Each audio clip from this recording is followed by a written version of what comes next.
Thanks very much for your time. Well, her campaign has come under a lot of fire after losing her Conservative majority, with calls for Theresa May to sack her closest advisers, whilst Jeremy Corbyn's campaign has been hailed a success, despite not winning enough seats to form a government. So who are the winners and who are the losers of this election when it comes to campaigning? Joining me now is political presentation consultant Graham Davies.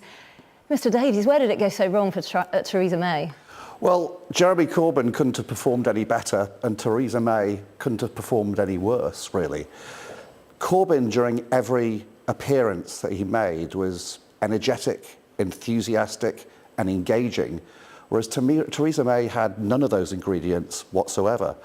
I think that she does care very deeply about the future of the country, but at the moment, when she speaks, she doesn't have the ability to show it. And that was epitomised by that truly weapons-grade appalling speech she did yesterday outside Downing Street, where she showed the level of intensity and of sensitivity of an announcer at Euston Station telling us that a train was going to be 3 minutes late. So you think she should have acknowledged the fact that she didn't get a majority and all those other MPs that lost their jobs? She needed to show some acknowledgement. She needed to show just a hint of humility, because that's real strength, not weakness.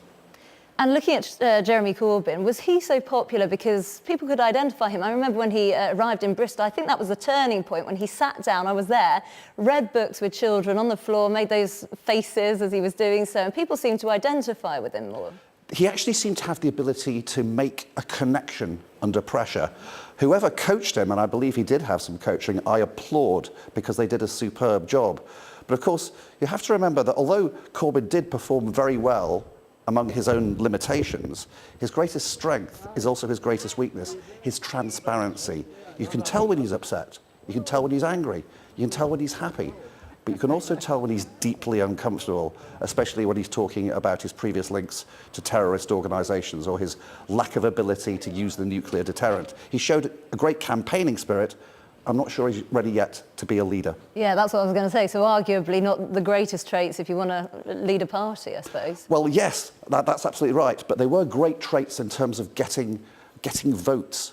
Now, the thing is, I think that the Tory wheel started to come off right at the start, when, of course, you have to acknowledge that the first rule of presentation is that you have to turn up. Theresa May ducked his challenge to do a head-to-head debate right in the first hours of the campaign. And this fearless warrior for Brexit negotiations came across as either arrogant or scared to turn up to debate head-to-head. Yeah, people didn't like that at all. If you were Theresa May now, would you be getting rid of your aides and finding new ones? Well, what I would be doing, whether it involves getting rid of your aides, it actually should be getting rid of slogans. It's slogans that actually were the biggest. They're going to come back to bite her. They're going to come back to haunt her, not just bite her. Slogans were very old-fashioned. They came across as being very 2015, not 2017. They also were too easy to parody. You don't have to be Jimmy Carr or Oscar Wilde to change strong and stable into weak and wobbly. And also, they made her sound like a shopkeeper who was slightly out of touch and didn't know the contents of her own store. Here's some margarine. It's soft and spreadable. It's the best deal for Britain, but that's all I can tell you about it. Do you think now she can continue, or is she on very, very shaky ground? If she's going to continue, she does have to adjust and not evade. She can't just suddenly be as strong and as rigid and as brittle as she has been before. She has to find a way of becoming more engaging, more compassionate, and more adaptable to the circumstances. Her first instinct, when she was asked questions on television during the course of the campaign, was to evade, avoid, and ignore. It became a sort of disastrous triple lock for her.